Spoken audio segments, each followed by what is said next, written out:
Hello students, हम पढ़ रहे हैं लर्निंग आउटकम्स आधारित लर्निंग गैप सामग्री में हिंदी विषय पढ़ेंगे।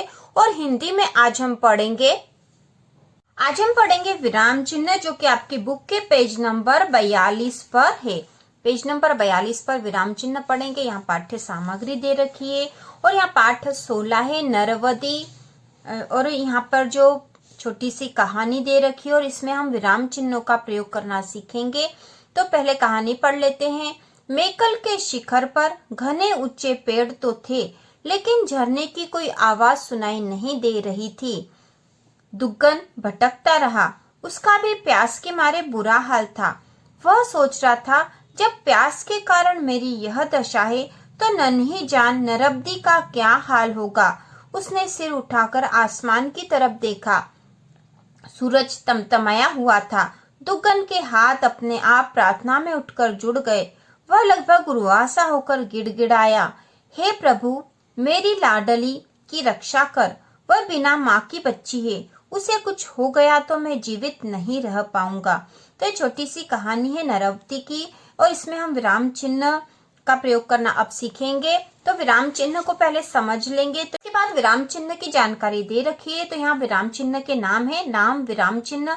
उसके बाद विराम चिन्ह का चिन्ह बना के बताया गया है और उदाहरण मतलब प्रयोग करके उदाहरण बताया गया है। तो पहला है अल्प विराम। तो अल्प विराम का विराम चिन्ह होता है ऐसा, छोटा सा अल्प विराम। उदाहरण है, हरि, मोहन, श्याम और सोहन ने आगरा देखा है। तो हरि, मोहन और श्याम जो नाम एक साथ आए हैं तो इनके बीच में विराम चिन्ह अल्प विराम लगा है। इसके बाद है अर्ध विराम। अर्ध विराम में ऊपर एक छोटा सा बिंदु जैसा और उसके नीचे ऐसा विराम चिन्ह आता है अल्प विराम का, और यह कहलाता है अर्ध विराम। जैसे गोली चली, चिड़िया उड़ गई। तो जब दो वाक्य के बीच में थोड़ी सी देर रुकने का स्थान रुकना पड़ता है तो वहां पर अर्ध विराम का प्रयोग होता है, जो कि अल्प विराम से अधिक रुकने के लिए प्रयोग किया जाता है। गोली चली, चिड़िया उड़ गई। इसके बाद तीसरा है पूर्ण विराम, जो कि वाक्य के अंत में हम लगाते हैं। पूर्ण विराम का चिन्ह ये होता है, मैं पुस्तक पढ़ता हूँ, पूर्ण विराम। वाक्य समाप्त हो गया, हमने पूर्ण विराम का चिन्ह लगा दिया। इसके बाद है प्रश्न चिन्ह। तो प्रश्न चिन्ह का चिन्ह इस तरह से होता है और यहाँ उदाहरण दे रखा, तुम्हारा क्या नाम है। तो जब किसी से प्रश्न पूछा जाता है तो वाक्य के अंत में प्रश्न चिन्ह लगाते हैं। इसके बाद अगला है विस्मयादि बोधक चिन्ह। इसे इस प्रकार से लगाया जाता है, विस्मयादि बोधक चिन्ह। जब किसी बात पे कोई आश्चर्य या उत्सुकता वाली कोई बात होती है तो उसमें विस्मयादि बोधक चिन्ह शुरू में ही लगते हैं, या वाक्य के अंत में नहीं लगता। जैसे यहाँ पे लिखा है, अरे कितना सुंदर फूल है। तो यहाँ बहुत आश्चर्य के रूप में बोला गया है, इसलिए अरे लिखने के बाद विस्मयादि बोधक चिन्ह लगा है। इसके बाद है संयोजक चिन्ह। संयोजक चिन्ह ऐसा लगाया जाता है जैसे राम राम। तो राम राम के बीच में यहाँ संयोजक चिन्ह है, माता पिता, रात दिन। इसके बाद है उद्धरण चिन्ह या अवतरण चिन्ह। इसे इस प्रकार से लगाते हैं, वाक्य जहां से शुरू हो रहा है और वाक्य जहां खत्म होता है इस तरह से लगाते हैं। जैसे किसी की कोई बात वैसी की वैसी जब लिखी जाती है तो उद्धरण चिन्ह लगाते हैं। जैसे महत्वाकांक्षा का मोती संघर्षों के सीप में पलता है, तो इसको उद्धरण चिन्ह में लगाया गया है। इसके बाद अगला है लाघव चिन्ह। लाघव चिन्ह मध्य प्रदेश, तो बिंदु वाला जो है लाघव चिन्ह है। यहाँ पे मध्य प्रदेश को शॉर्ट में लिखा है, मतलब छोटे रूप में संक्षिप्त में लिखा, तो मध्य प्रदेश का म लिख दिया और प्रदेश का प्र लिख दिया है। इसके बाद है लोप चिन्ह।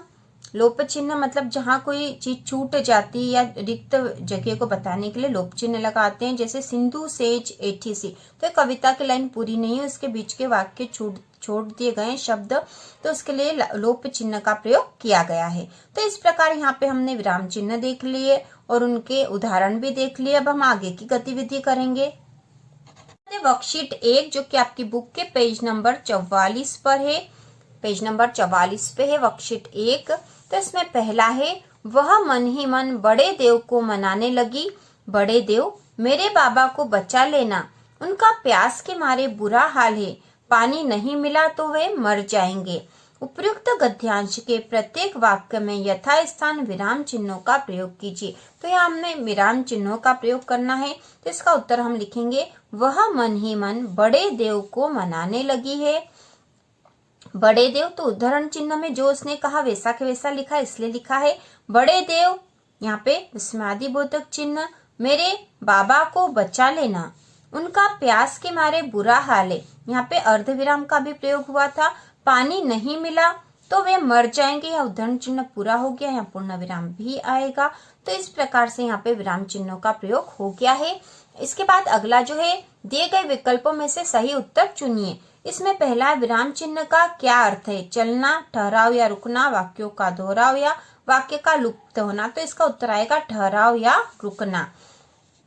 इसके बाद अगला है, पूर्ण विराम चिन्ह का प्रयोग किया जाता है। तो पूर्ण विराम चिन्ह का प्रयोग कहाँ किया जाता है? वाक्य के अंत में, वाक्य के प्रारंभ में या वाक्य के बीच में।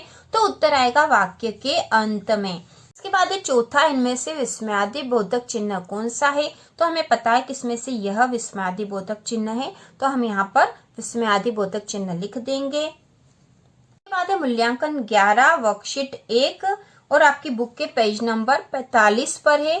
पेज नंबर 45 पे हम कर रहे हैं और यहाँ दे रखा है, एक ही वाक्य में जब एक से अधिक उपवाक्य, शब्द या वाक्यांश समान रूप से प्रयुक्त होते हैं तब किस विराम चिन्ह का प्रयोग किया जाता है? तो कौन से विराम चिन्ह का प्रयोग किया जाता है? एक से अधिक उपवाक्य होते हैं वहां पे, तो हम यहाँ पे अर्ध विराम का प्रयोग करते हैं। ठीक है, तो यहाँ आ जाएगा अर्ध विराम, अर्ध विराम। इसके बाद अगला है प्रश्नवाचक चिन्ह है। तो प्रश्नवाचक चिन्ह इनमें से कौन सा? हमें पता है ब वाला। ठीक है, यह प्रश्नवाचक चिन्ह है। अगला है तीसरा, जब ऊपर लिखी किसी बात को जो का त्यों नीचे लिखना हो तो किस चिन्ह का प्रयोग करते हैं? ऊपर लिखी किसी बात को जो का त्यों नीचे लिखना होता है तो वहां पर विकल्प चिन्ह, कोष्टक चिन्ह, पुनरुक्ति चिन्ह या योजक चिन्ह। तो यहाँ आ जाएगा पुनरुक्ति चिन्ह। यहाँ पे आ जाएगा स पुनरुक्ति, पुनरुक्ति चिन्ह।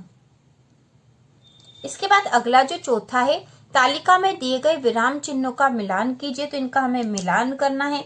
प्रश्नवाचक चिन्ह, तो यहाँ पे से जो प्रश्नवाचक चिन्ह है उससे हमें मिलान कर दिया। अल्प विराम, ठीक है, अल्प विराम यहाँ पर है। पूर्ण विराम, तो पूर्ण विराम ये वाला है। विस्मयादिबोधक ये चिन्ह है और योजक चिन्ह ये चिन्ह है। तो इस प्रकार जोड़ी भी हमने बना दी है और ये हमारी वर्कशीट पूरी हो चुकी है पेज नंबर 45 की। इसी प्रकार के और वीडियो देखने के लिए कक्षा 6 से 8 की संपूर्ण तैयारी के लिए चैनल को सब्सक्राइब कीजिए।